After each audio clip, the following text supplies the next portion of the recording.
Welcome to another episode of It's Debatable, NBA edition. I'm Justin, here with co-host Jalen Green, co-host Sebastian Pluvios. You already know what you're here for. We're talking NBA basketball. Before we get into it, I have to ask, even though I don't really care, Jalen, how you doing? I'm a Gucci man. Seb? Chilling.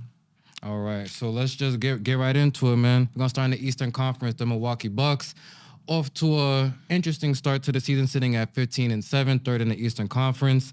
The question is, how do we feel about the Milwaukee Bucks as currently constructed? We've seen they just lost the play-in tournament game, the in-season tournament game to the Indiana Pacers. A little turmoil in the locker room after between Bobby Portis and Coach, what's his name? Adrian Griffin. Adrian Griffin. So, Jalen, we'll start with you. Just how do you feel about the Bucks right now? Right now, I definitely feel confident with them. I still feel like they're, championship contenders. As far as like, how they're doing right now, I just feel like, they're staying afloat surprisingly, even though, Dame has kind of been inconsistent game in and game out. You feel me? He's kind of not that same solid like 25-point game score, but he kind of gets his buckets like within like the second half. He might struggle, one quarter, and then you could tell like it's taking time for Dame to figure out his place within the court. I really feel like Giannis has been consistent. Brook Lopez has been great. Bobby Portis has been great. I just feel like the team as a whole is just still a championship contending team. I feel specifically when Jake Crowder comes back, it brings a new element, another person on the bench that they can utilize as well, another starting lineup adjustment that they can make as well.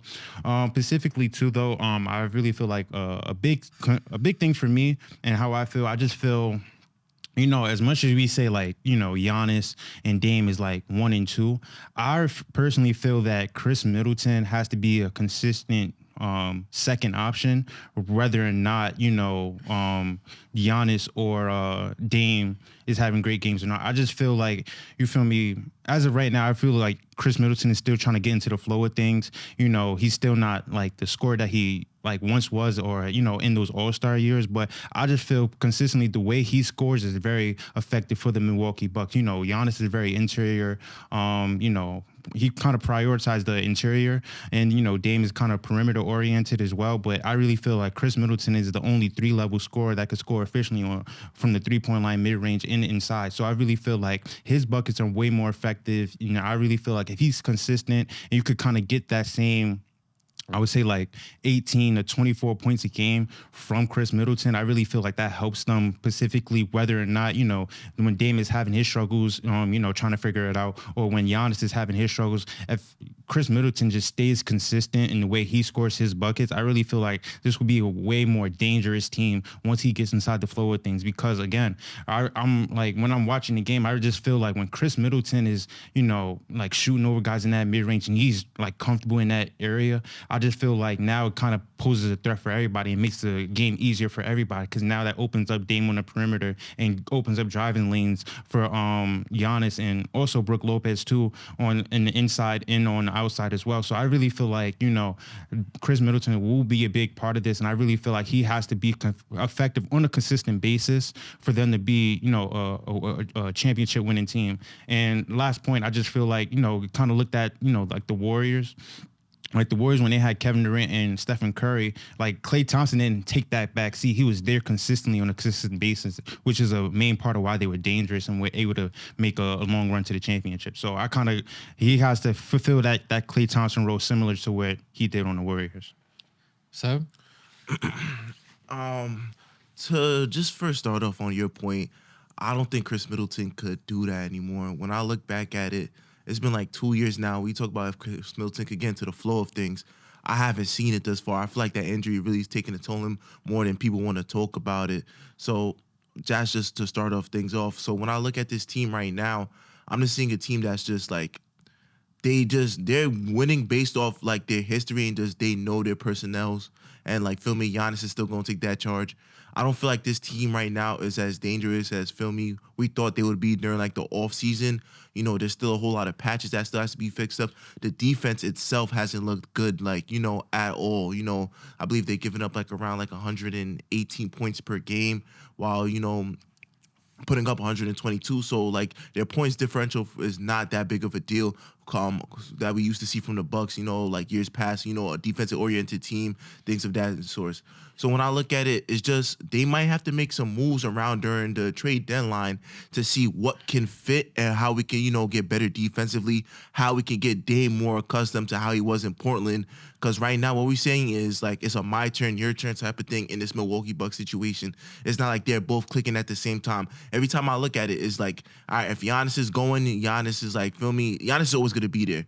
But when Dame comes, it's like Dame's going to come in the second half to what you said. Dame might not show up how you see it. He might have to take a couple of shots to get into the flow of things. And it just look like it's a my turn, your turn. Or it's like, if I'm hot, you're hot. They haven't really worked in that pick and roll that everybody's been talking about this whole offseason. Oh, this pick and roll is going to be dead. You got to pick it up full court, because Dame could shoot the lights out from the three. And then you have Giannis that's an unstoppable rim runner. So when you look at it, it just hasn't clicked that well. I really just think that they're winning off just the history and just off of Giannis. And when going back to Chris Middleton too, he just hasn't been that consistent guy we've seen in years past. And I've been an advocate for Chris Middleton because I really think like he's a solid, all-star piece player, just does his role and just provides when it's needed. It hasn't been nothing like that. So when you look at it, it's like now who has to step up? We see Brook Lopez, he tries to take that initiative.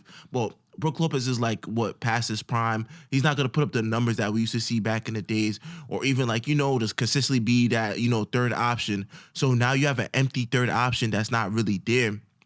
And then when I look at it now, it's just like who's willing to step up?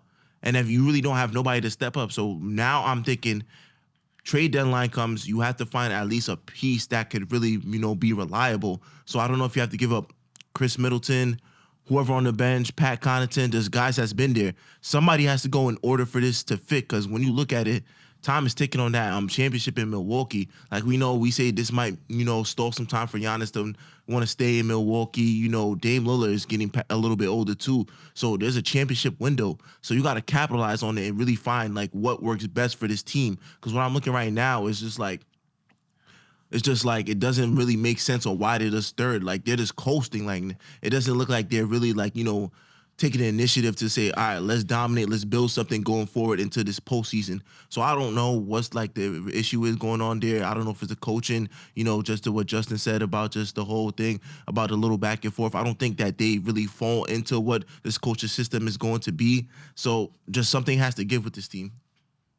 Right. I appreciate what the both of y'all said. I think y'all both made a lot of great points. They're 15-7 right now. Like I said, to Seb's point, they are kind of coasting. I think they're 15-7 right now because it's Dame and Giannis.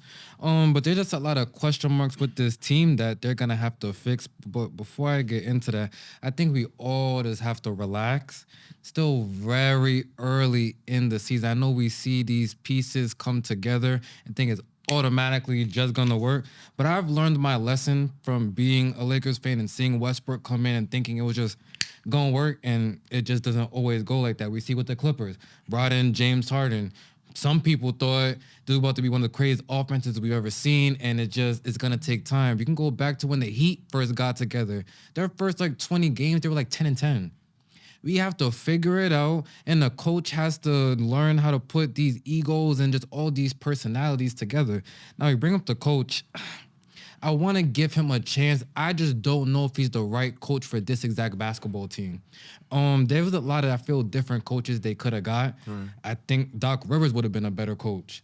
If Ime Udoka could have got there, I think he would have been a better coach. I just think to me, to this day, I'm always mention Mark Jackson. I think he's been blackballed out of the NBA. Free Mark Jackson. I think he's been blackballed. I seen the post he made. He looked like he was about to hurt somebody because people keep talking these fake rumors on his name. Well, that's a story for another day. But Adrian Griffin, you're going to have to figure this out because we can't act like we haven't seen first-year coaches not really get the job done and you get fired after that first year. Mm-hmm. So you're kind of on the hot seat because you should be, and still they're still third, so it's not like they're bad, but they should just be a little better. And then there's certain things we just see as fans.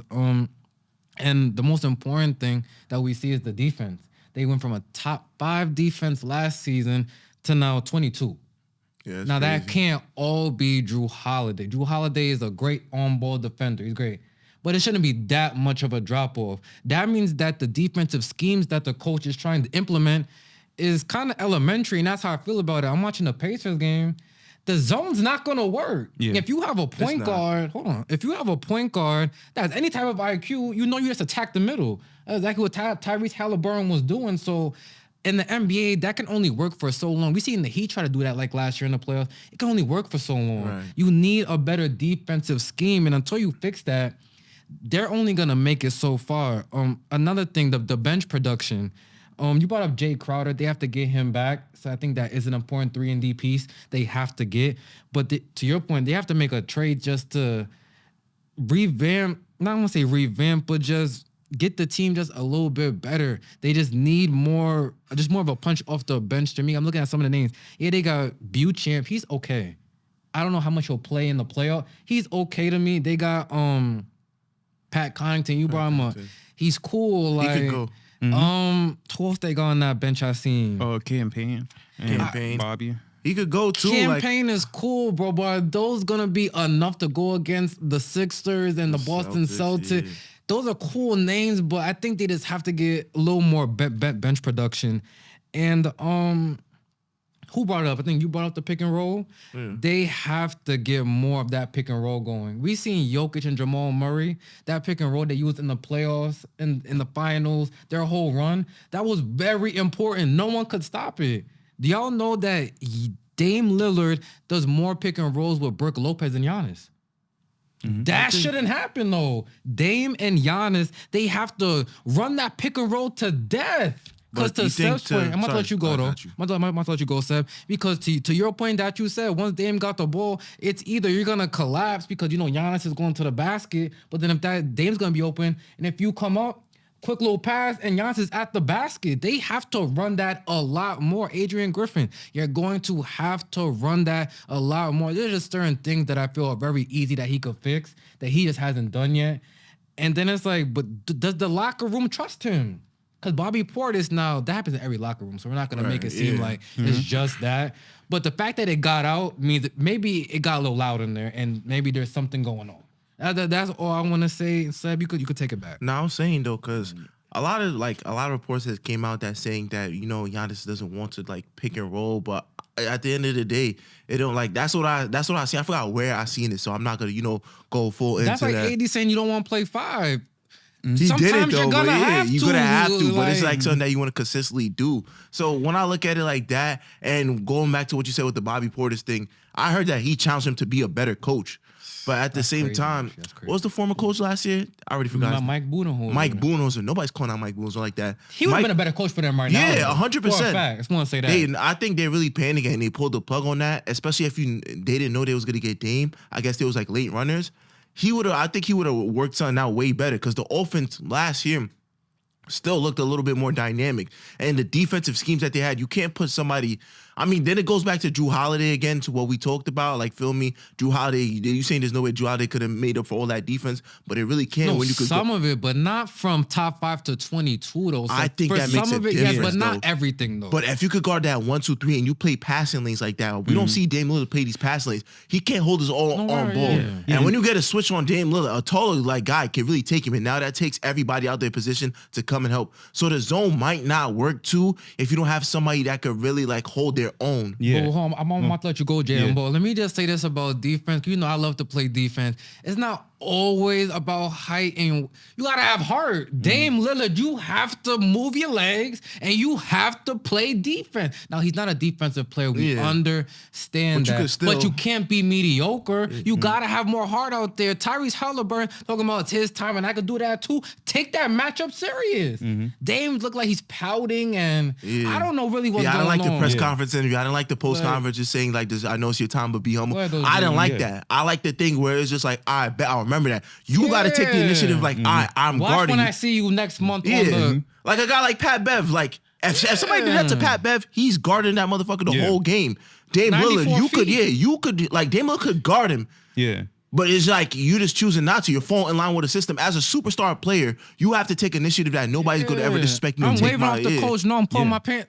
Speed that. Let's go. Yeah, and to your point, I definitely feel, to Seth's point too, I really feel specifically too, if you kind of peep whenever they go against these elite guards are getting off on the Bucks. Like Kyrie done had 39. Cam Thomas went off on him. We already seen what Tyrese Haliburton did, like to their guard play. So I really feel like specifically when they go against these elite guards, their guards show up. Like the opponent is attacking them like straight up. So I definitely kind of agree with like Seb, like that guard play specifically, because we don't see that same like level of like performance from like kind of the wings and the bigs as much as the guards. Because every time I'm watching like, you know, an elite guard go against the Bucks, they're getting off. So yeah, I watched Tyus Jones get off on Damian Lillard. Yeah, that's what I'm saying. Like too many guards are getting off, bro. I would feel disrespected because at the end of the day, though, like feel me, it's like you have to take some type of pride in it. If the thing is now you're on a championship team, there's expectations that come with it, and your expectations now is not to go out and drop 30 and shoot from the logo. Now you're expected to play defense. You're expected to get those crucial stops, those timely stops, and this, that, and the third. That wasn't expected before in Portland. Now the lights are a little bit brighter when you're with a championship player and a championship team now. So this is really a little bit more pressure. Dame Lillard hasn't had this heat before because now it's time to show up, man. You asked for out of Portland. Everybody respect your wishes. It was time. You feel like it's time for you to win a championship. We spoke about this on numerous occasions. If you feel that way, now it's time to show up, man. There's really no more excuses. You have to get it done. Like Stephen A. Smith, you got to get it done. Yeah, it's just to my point. Even when we play basketball, so if I see someone make 2 shots in a row, what I always do, I'm like, yo, I got him. Yo, I got him. I'm grabbing.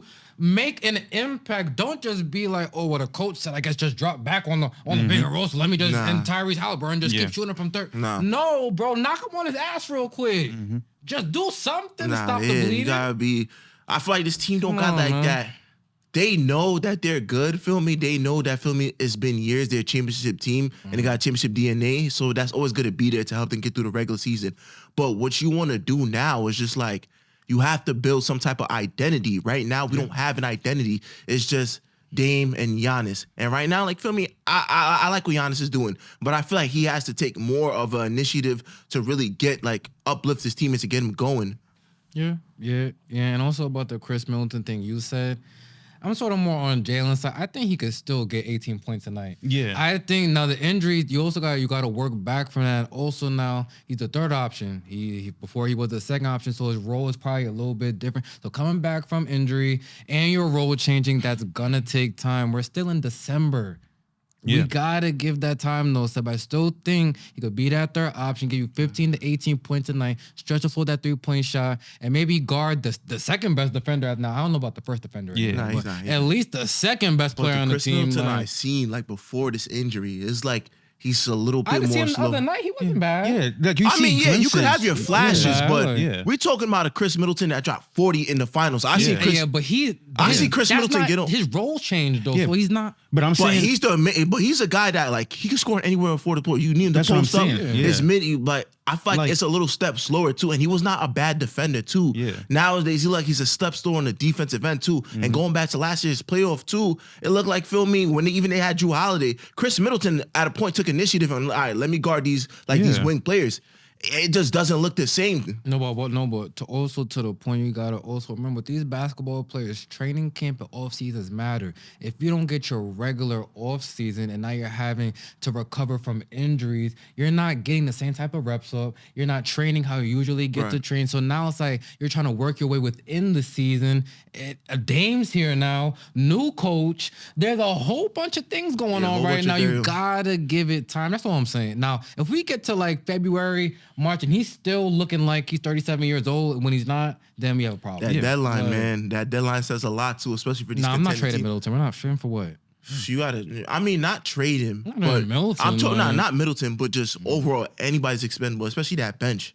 I bet it's expendable, man. Because I'm not trading Brook Lopez either. I like what Brook Lopez does. He starts the floor, and at least now I see him get to the basket a little bit more. I appreciate it. Now puts the ball on the floor, and if you really watch, no one could guard that when he's driving to the. He's 7 foot, looking like 280, and he's the one of the best defensive centers in the NBA. Period. Yeah, so it's like I like Brook Lopez. Those 4 I'm keeping. Now everyone else, I didn't mention Brook Lopez for a reason because I feel like he's been like the most consistent variable thus far too. Like he shows up on the defensive end every night.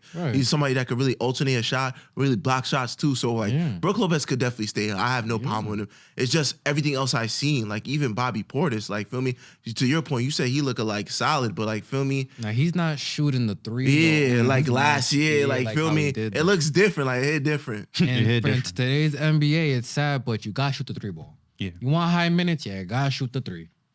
I'm just saying. To the bench, man. Yeah, you're just gonna have to. But shout out the Bucks. I do think that eventually they will get it together, though. If not, we gonna roast y'all. But we gonna move to the Western Conference and talk about a player that I feel we've been, well, not just us, but the whole NBA world has been talking about ever since he's been drafted. And it's the same movie. That's Zion Williamson.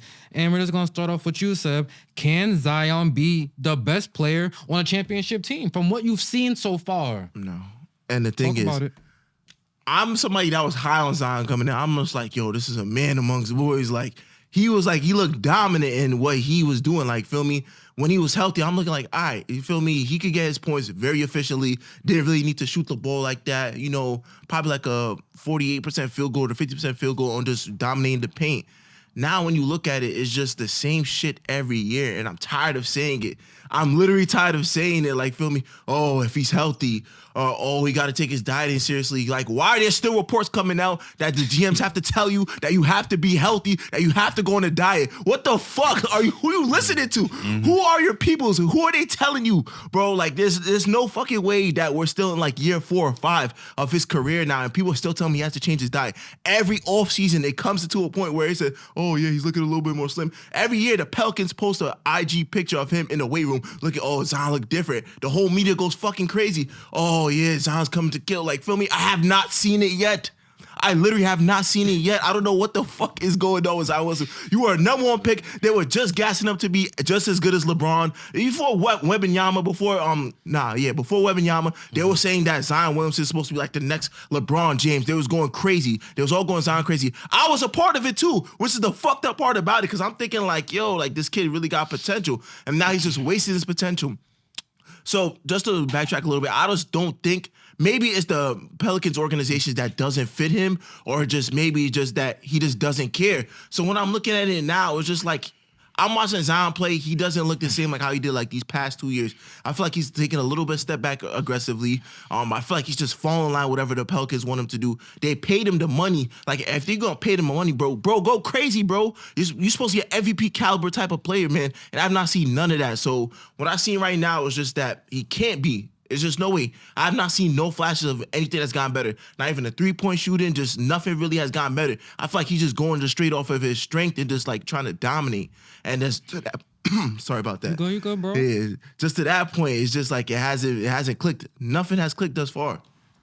I agree. Jalen, floor is yours. I'm actually gonna chill on Zion, to be honest, because I know like it's a big. I know. Brother. No.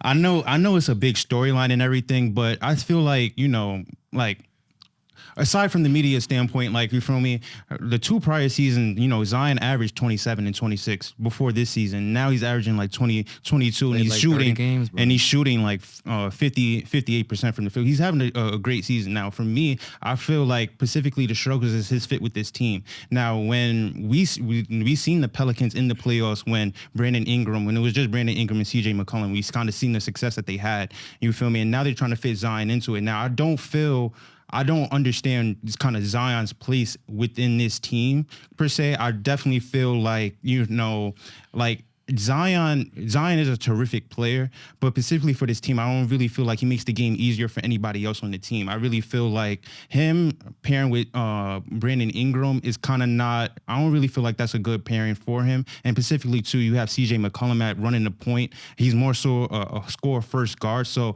I just feel like the team in general is not a good fit for Zion specifically. I definitely do feel, you know, people say he definitely has to be in shape and everything. He entered the season in shape and everything, but I kind of feel like people want more the motor from Zion specifically, because, you know, sometimes you watch games, you know, we've seen him at Duke early on in his career, kind of, you know, jumping up, you know, that elevation, you know, on defense from moving lateral, you know, quickly and everything. You kind of want to see more of that motor from him. I'm kind of seeing, like, even when I'm watching, you know, against the Lakers, I kind of see him bringing up the ball and everything and kind of, you know, LeBron done set like 3 charges on him. So I definitely feel like, I don't know, like his fit within the Pelicans. I don't feel like the roster is constructed for him to like really succeed. Cause again, again, like when we seen the Pelicans, have success is when Brandon Ingram is at the helm and he has that opportunity to have the ball in his hand, ISO, and really have that opportunity to score on his own. You feel me? Now they're trying to fit in Zion to kind of make a 1-2 punch, but I don't really feel like Zion is a good complement to Ingram, and Ingram is not a good complement to Zion, because they have two different play styles. But then again, it's still early in the season, and they still, they're doing like pretty solid so far. But again, before we can make a good assessment about Zion being on the championship team, they have to make the playoffs first and kind of see how Zion is in a playoff series specifically. But the team, I just got to see like how he fits specifically with the Pelicans, because I don't know his place. You want to go? Oh, I could just. Let me just say something real quick, and I'll give you back the floor. I feel you're way ahead. Your points, I feel, coming from if we've seen him healthy and trying to fit into the team. I'm saying like we've seen them healthy now, and they're kind of solid. But even when they're winning games, I don't. All right, but he's healthy enough to play. But to Seth's point, he's not in basketball shape, Jalen. Yeah. So if he's not in shape, we can't see how good this team could really be, period. Yeah, him just being out there like that clip you talked about him bringing up the ball, that was disgusting. Mm-hmm. He looks just nasty bringing up the ball, bro. Like, it's bad. I just got some questions. It's like, well, first of all, let me say this. I don't know how much Zion Williamson wants to be great, bro. You gotta look at the moment, though, Jalen. You're in Vegas. You're going up against LeBron James, arguably the greatest basketball player to ever play the game. That's where you make your name. That's your moment. Go out there. He should have had 35 and 16. This is where all the lights is on you. Prove what type of player you are. And he had 13 points, 2 rebounds, and 3 assists, Jalen. He should have more than 2 rebounds. Yeah, but I wouldn't blame that. I wouldn't blame that all on Zion. No, I don't know. I do blame it on Zion because that's inexcusable, bro. 2? You have no, Jalen. I can't let you have that. You have to have more than 2 rebounds, Jalen. Yeah, but even in that's not trying. But I'm not saying like the ball wasn't in Zion's hand the whole time. But I'm saying that period of time when they couldn't get a bucket, they tried Ingram, they tried CJ. Like none of them could get a bucket. I'm not talking about getting bucket. He needs to have more than 2 rebounds, Jalen. Okay, but if somebody could set him up, and then instead of him just bringing up the ball, rebound comes from hard. Okay. This is excusing. Okay, but if he had 13 rebounds and 10, if he had 13 points and 10 rebounds, that's gonna make like. That's at least we see he's hustling. He's fighting on the board. Yeah, you're the 4, bro. You're the 4. You're closer to the boards than anybody else, especially if you're not, especially for offensive possessions too. You're closer too, because it's not like you're on the perimeter or shooting a 3. 2 rebounds is unacceptable too. It's really unacceptable. That's one game. And Jalen, he's only averaging like 5, bro. That's not good enough. And Jonas Valanciunas is averaging 10. That's the center, bro. What is that do with Jonas Valanciunas? But the best rebounder on the team is the center, not Zion. You want what do you want Zion to get? You want Zion to get 10 rebounds too? Yes, I need the brother. Two people averaging 10 rebounds on the team. Like, come on, let's be realistic, bro. You feel me? He never even like the same rebound numbers that he has is the same rebounds he had this whole time in the league, bro. He averaged 6-7 rebounds. Like that's what he does. All right, so despite we can't dismiss the offensive part. We can't dismiss the games, bro. The game before that against Sacramento, they punched Sacramento, but it wasn't really no help to him. Everybody got going. Well, Brandon Ingram got going. That's what I'm saying, though. You see how Brandon Ingram scored 30, but Zion struggled and they won that game. Now, if Zion is having a good game, will Brandon Ingram have a good game? That's the point. That's what I'm saying. It's not a good. But you said it's not a good thing. But we talking about this last year. They all was healthy for like the first half of the season, and they was cooking, bro. Mm-hmm. It was like first for at least a good 2 weeks. We seen this team. We're thinking, oh, this team is the future. Where's the conference? Zion looked good like before the injury and he went out again. Yeah. So what the hell could happen now? It comes down to him when I look at it. Because when you think about it, he was just cooking last season. Like during the beginning of last season, we talked about after the Phoenix game, like, yo, they going crazy over there in New Orleans. They just capitalizing off of this, making it to the playoffs. They're taking the Suns to 6. Now everybody coming off to a hot start, and now you regress. It's regression. So when we talk about regression, it got to start with your main focus guy, the number 1 draft pick is Zion Williamson. Right. Brandon Ingram has been the consistent factor thus far. He's already been your all-star. He's been this guy that, that we seen that we could rely on, somebody that could get a bucket at any point in the floor too. CJ McCollum just came back too, so we can't even put it on CJ McCollum. He missed like at least 2 weeks. Can't put it on him. Everybody's back this far. I can't really just put it on anybody else but Zion. You have to be better. 10 points, 13 points is not cutting it. Especially when you talk about you're in Vegas and how you're going against LeBron. Bro, before they used to hype the LeBron and Zion matchup, now nobody gave a fuck. It's just the Pelicans versus the Lakers. Right, but even so, I feel Jalen's taking the question to a whole nother thing. Can he be I feel you're just applying this strictly to the Pelicans. I just mean, based off seeing him as a player since being drafted, his work ethic, his game, his motor, off the court, on the court, can he be the best player on championship team? And the answer has to be no, because he's never in shape. But you never seen Zion in a playoff series to even make that assessment. Because he's not in shape. Okay, but we have not seen him in the playoffs because he gets hurt because he's not in shape. I guess, bro. There's no guess. That's a fact.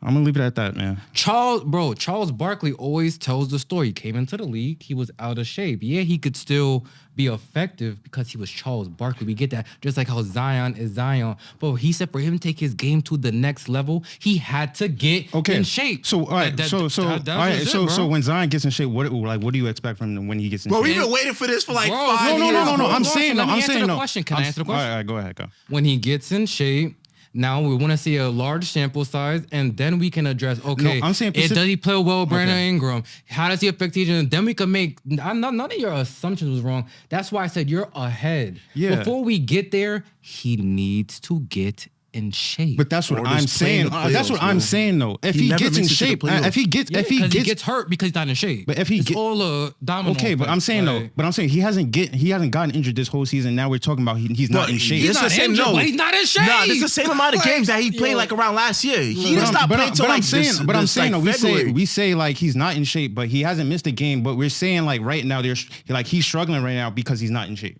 Yes. So what would your assessment be on why he's struggling, though? I'm saying he's struggling because of the team, like his fit on the team. Can I ask you a question? I just don't know. But it's not a different team, Can I ask you a question? Okay. Can I ask you a question? Go ahead. Is Zion Williamson in shape? Yes or no? I think he's in good enough shape. Yeah, I think he's in good enough shape. If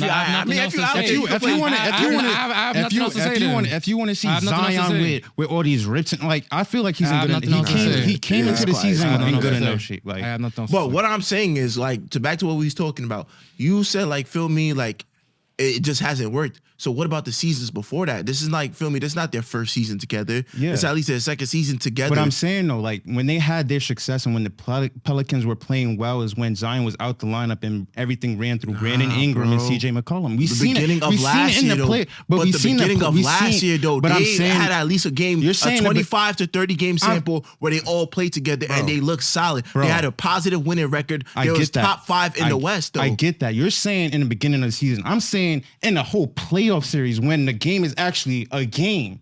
You feel me? We've seen how effective the Pelicans are with just Brandon Ingram and CJ McCollum. Now, when we plug in Zion and he's why they're not a better team when Zion comes in and now Brandon Ingram is taking you're not seeing Brandon Ingram score these 30 balls unless Zion is having a bad game.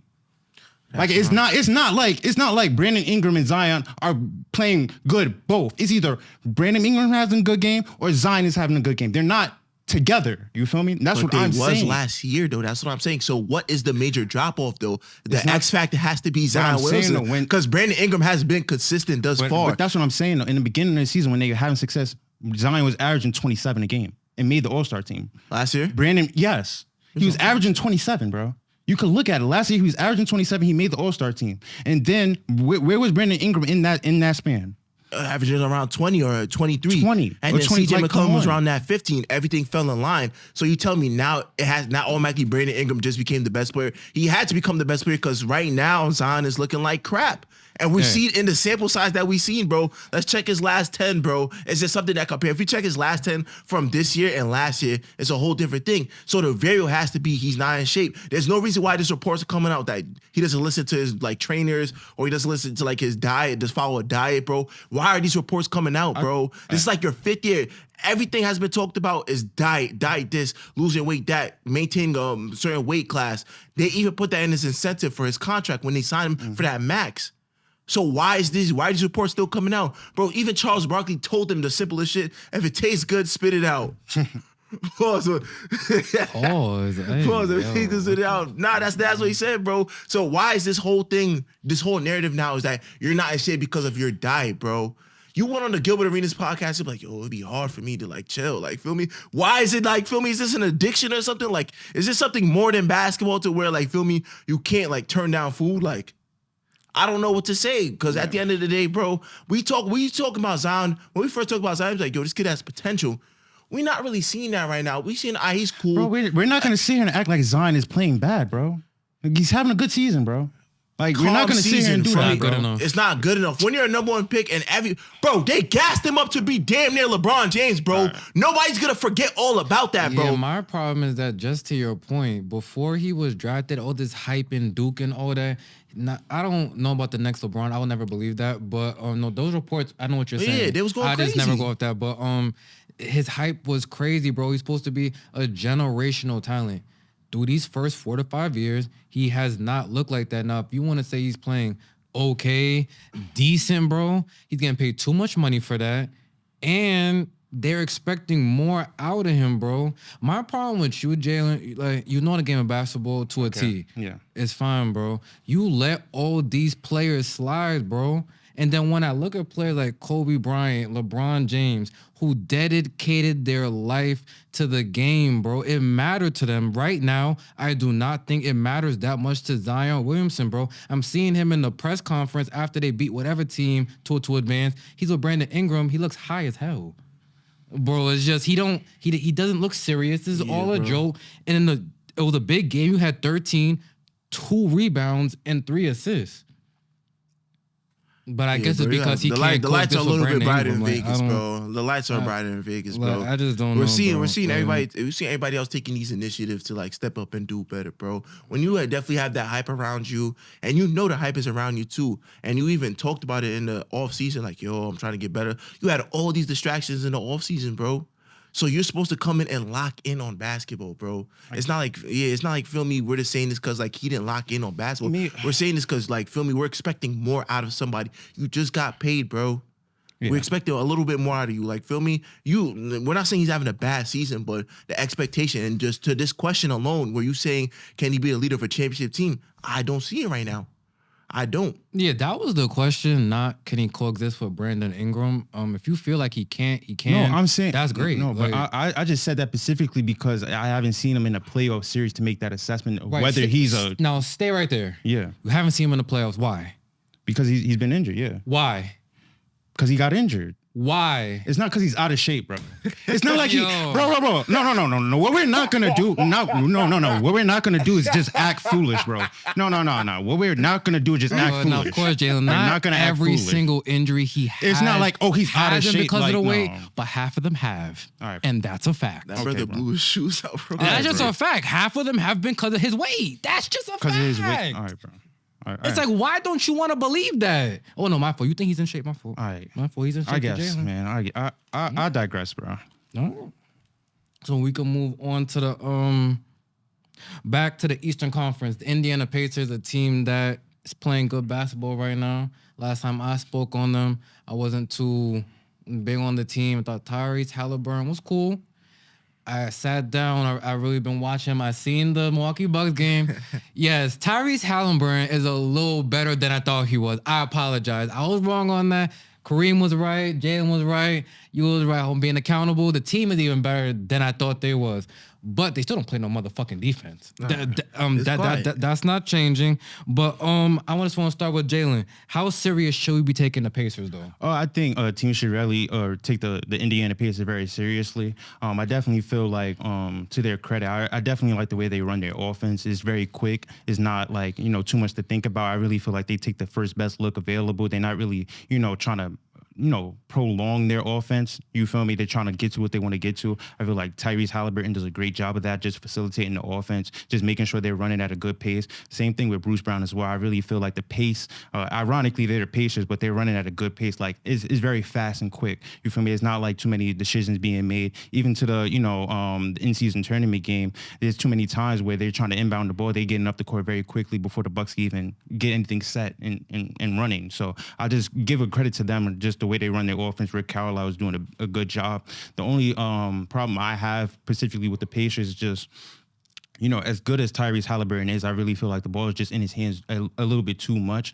I just feel like specifically too when you get down to kind of serious games, I really feel like you need a kind of secondary ball handler or another shot creator on the team to where they could relieve Tyrese Haliburton of those duties. Because I'm looking at the game, it's just kind of he has to set everybody up for them to score. You feel me? And if it's not coming off an assist from him, it's kind of like he has to do that. And I really feel like that's kind of when when you run into a good defensive team and then they kind of make it a struggle for Tyrese Haliburton, they're going to be in very bad trouble when they take the ball out of his hands. But that's the only slight I have. I just feel like the ball is just in his hands a little bit too much, and I really feel like somebody else has to relieve him of those duties, or another shot creator has to be on the team. Okay, so Sure, I already spoke about this. I spoke about this with you, Jalen, but just to the question, can they be like, how serious should we take them? I really think that they're just a team that could give, like, depending on their first round matchup, could give a team trouble. I don't really see them going that far, but like, feel me, just depending on their first round match, they could probably sneak into the second round or give a team to like a 6 or 7 game series. Just what we've seen thus far, this team is very offensive oriented. It doesn't matter if it's on a fast break or if it's in a half court setting. They're just a team that was going to put up regardless. And just to the defensive part too, that's going to come back and bite them too, depending how far they go within the season. If they make it to the playoffs or even the play-in, defenses definitely have to be an initiative that they have to, be a little more held more accountable for. But just what we're seeing just now is just another step in this Tyrese Haliburton. Definitely, just a player that's really just looking like a point guard, like somebody's assist to turnover ratio. I spoke about this already. Everything I'm saying is just everything. I'm just repeating myself because it's like when I'm looking at it now, it's like when I look at the Boston game, like he didn't panic one bit. Like the ball was in his hand. He made the correct reads. If he didn't have a read, he found a shot for himself. He's not shying away from these shots too either. Like, feel me? He'll take it. And his notion when he was in the league, when he's first coming to the league, is can that shot be effective? The shot looks funky. Can it be effective? Shoot. Everybody that's a critic now is like, biting their words. Because right now, that shot is going in at a high rate, like a 20, how much did he average? Like around like 23, 24, with like leading league in assists at 12. Like, feel me? It's crazy right now what he's doing, at a very high usage rate. Because just to your point, the ball's not in nobody else's hand, really. When we look at that starting lineup, it's like, who else is really going to take these shots? Who's going to have these ISOs? Are really going to get their own basket? Everything is set up for him to, put everybody in pace, especially a guy like Obi Toppin, Miles Turner. Those guys, like if they're in the right place, right time, they'll get the ball with no hesitation and no doubt. So when I look at it they're a good team right now, but they'll probably give a team probably a little bit of trouble within the first round. But that's really all the expectation I have for them right now. How serious should we be taking the Pacers? They're definitely a team you just have to watch over your shoulder for. Like, I don't have them as a top 4 team, me personally. I still like Milwaukee, Boston, Philly, and I'm still gonna rock with the Miami Heat. I just like their coach, the culture, Jimmy and Bam, that duo. I'm still gonna rock with those 4. I think they're kind of in the outside looking in. Only time will tell with this team. I think they're a fun team to watch. To your point, Tyrese Haliburton, the passes that he can make, those step back threes, just his whole game is very fun to watch. I think this team, when the trade deadline starts to approach, I think they might have to make a move. Maybe try to just get another piece. I seen a report came out. They're aggressively trying to look for a 3-and-D wing to pair alongside Tyrese Haliburton. I think that's something that they're gonna need because even to your point, let's say they just make the play-in. then if you just try to outscore a team, you could just lose like that. So I think if they just become a little better defensively, they'll just become a better team. But just with Tyrese and Kawhi, I think you do have to watch over your shoulder. I seen it when we spoke about a little bit earlier, just that matchup with Damian Lillard. He just has something that a lot of players in the NBA, I feel in today's NBA don't have, is heart. Facts. Like I seen when I believe Dame made a shot, he starts to get going. That's when Tyrese comes, he hits a shot, and then you hear him saying, "I'm here too." You see him at the end of the game, he hits that step back through over Brook Lopez. He's walking to the bench doing Dame time. He has that type of fire. He has that type of heart. That is going to be needed if you make the playoffs and in those moments. You see all that intensity. That's something we just spoke about Zion. I don't see Zion really do that too much sometimes. Like he just looks sometimes out of it. Sometimes he's in it. Sometimes he's out. I can't really tell from day to day. Tyrese Haliburton, like every time he puts on his shoes and goes on the court, it's a war, period. Yeah, you seen that Like, report where he said that report that he said he's like, I'm tired of being like a loser and shit like that. Yeah, that's something that you really like. If you have that much like courage to say that to the media, like I'm tired of being a loser, that means you have a chip on your shoulder every time you step foot on that court. I don't get talked about enough too. So like, feel me, mad respect for that too. Because you know a lot of people are just like, oh, I made it to NBA, this, that, and the third. Like, feel me, I ain't really a loser. But feel me, when you haven't won shit and like, feel me, that's a burden on your chest. The guy he said he had no stars, probably like a 2 stars coming out of high school, shit like that. It wasn't really recruited like that. So when you see that and see the type of game that he has right now and the shit that he's doing right now, bro, like, feel me, that's gonna take a player farther than any other player that, you know, come in as overhyped, not even overhyped, just have like a little bit of noise to him, bro, because that shit really goes a long way when you have a chip on your shoulder. So exactly to the point that you said, bro, like, mad respect to Tyrese Haliburton for that. Right, and then it'd be like, all y'all scouts out there who be scouting people before they come into the draft, y'all have to get better because there's 2 teams that I feel like they're watching him play and they're like, damn it! And that's the Knicks. New York Knicks. The fucking who Knicks. really used a point guard like that. Imagine him in Madison Square Garden right now, the type of shows he's putting on. God damn and it. then another team, the Golden State Warriors, they need that other playmaker right now. Now imagine they had Tyrese Haliburton, who is trained under, I don't say trained, but taught under Steph Curry. I think that would have been ridiculous. So I think that was just something that was funny to me. I seen a meme like that. I'm like, James damn. Dolan, count your days, buddy. And then also, let me ask you a question real quick. I thought it was interesting. Did the Kings trade the wrong point guard? No. Okay, that's one I seen someone. That's still an equal trade. That's an equal trade. Yeah, that's an equal trade. Because Yeah. when we talk about Sacramento had their success last year. Yeah. Now I feel like it's Indiana's turn. Like, feel me? Regardless, you're still in a good position too. Like, it's really a balanced trade. I never seen no shit like that. Yeah. Where it's really 50-50, bro. Mm-hmm. Okay. Unpopular. I think De'Aaron Fox is better than Tyrese, to be honest. In my opinion. This season, you mean career or this season? Overall. Like I'm taking, like if I'm picking a team and I had choice between De'Aaron Fox and Tyrese, I'm picking De'Aaron. I'm gonna take. Bro. I'm gonna take Tyrese. I'm gonna have to take Darren. I'm gonna Because take Darren is still that relentless bucket getter. Bro, y'all talk about dog, like De'Aaron Fox No, don't. Darren Fox. De'Aaron Fox.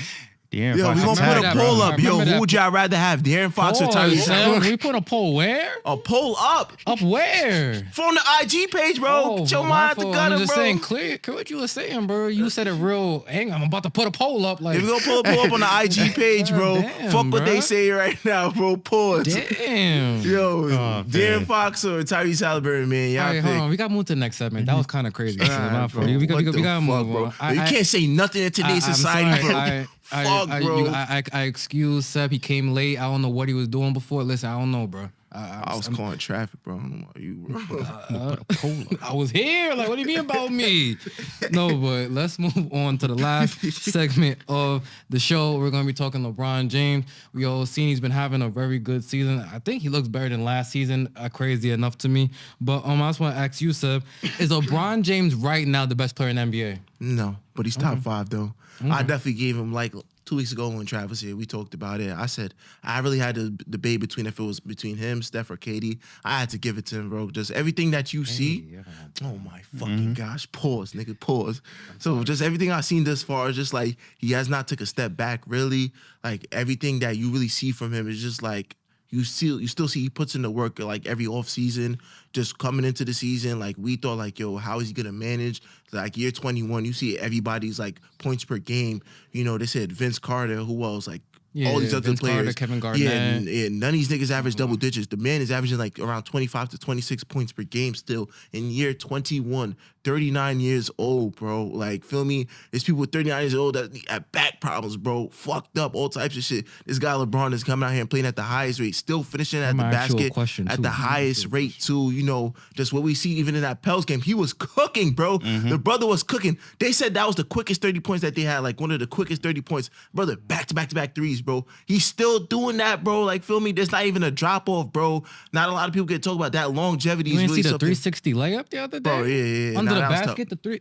That was tough. That was tough. Crazy. Like, yeah, so he's top 5 player in the league, feel me? He's definitely still in a position to be chip chasing and to be the best player on a championship team. Like, feel me? I don't expect nothing less. Every time LeBron steps on the court, there's no digress. It's really a championship or bust every time he's still on the court now. So with that being said, shout out to LeBron, shout out to year 21. Like, you know, his hashtag, strive for greatness. You still see it when he steps foot on the court. Hashtag kid from Akron.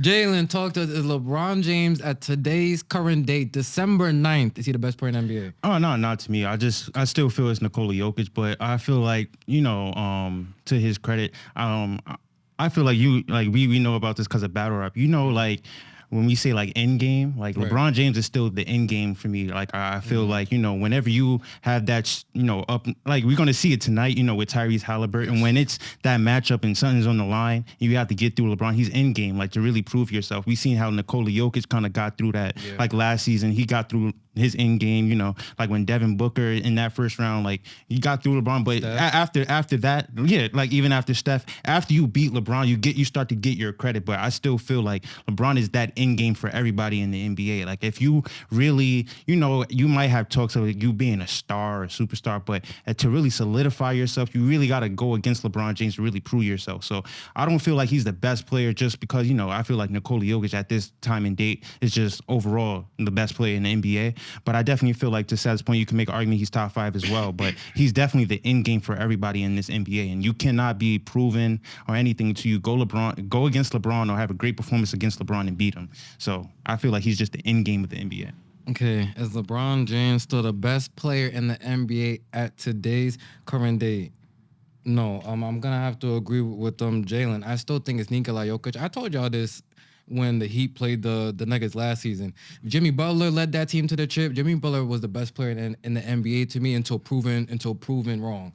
He lost, and I said if Jokic wins, he's the best player in the NBA until proven wrong. Until somebody gets past Jokic this season and proves they can stop him, then Nikola Jokic is the best player in the NBA. Now LeBron James, I think to why he's really so effective right now, once again, is the conditioning. He's in great shape right now. And that three-point shot, we seen sort of last season, he didn't shoot the best from the three-point line, and that definitely did hurt the Lakers because they was already a bad three-point shooting team anyway. They're still bad this season from shooting the three. I still don't understand how. But LeBron James is shooting a lot better, so it's making the defense more honest. You can't play back so much. It's opening more easy lanes for D'Angelo Russell to attack and Anthony Davis to get down there and all that good stuff. He's playing great right now, like what he's doing defensively. You brought up the fact he had like 2 to 3 charges the other night against the Zion Williamson.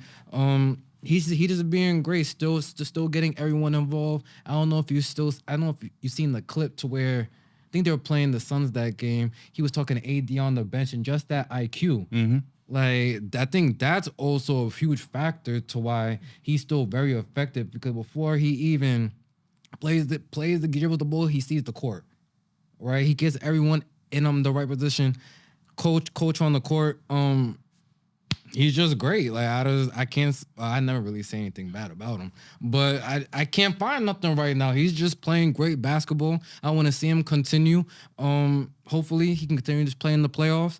But I guess let me ask you, Seb, who wins tonight? Does LeBron win the in-season tournament cup, or is it going to be Tyrese Haliburton and the Pacers? LeBron. The Lakers definitely going to win. Just off the strength that, it's the first like in-season game. I mean, the championship game. I feel like LeBron wanted to stamp that, feel me? He won the first, like, feel me? You know what LeBron is like, striving greatness, having all these accolades and shit like that. He wouldn't mind to add that to his accolade. It wouldn't mean that much to him in like the long run, but feel me? Just something that he could have under his resume would definitely help his situation that he feel like, not even help, but just, just to have. So I feel like he's gonna take this like a playoff game. I feel like that's what he's been doing to build some type of like continuity and just build on like what they want to establish and what they want to have going forward. Like, feel me, towards the end of the season, and just feel me, just for the playoffs. I want to have you in this spot. Cam Reddish, I need you to do this. Hachimura, I need you like in this position. Like, feel me, just build some type of like consistency. So when it comes down to the playoffs, it's like, we know what we really want to run. We know what we want to get back to is the conference final. We want to get past the conference final, get to the finals, and I want my ring 5.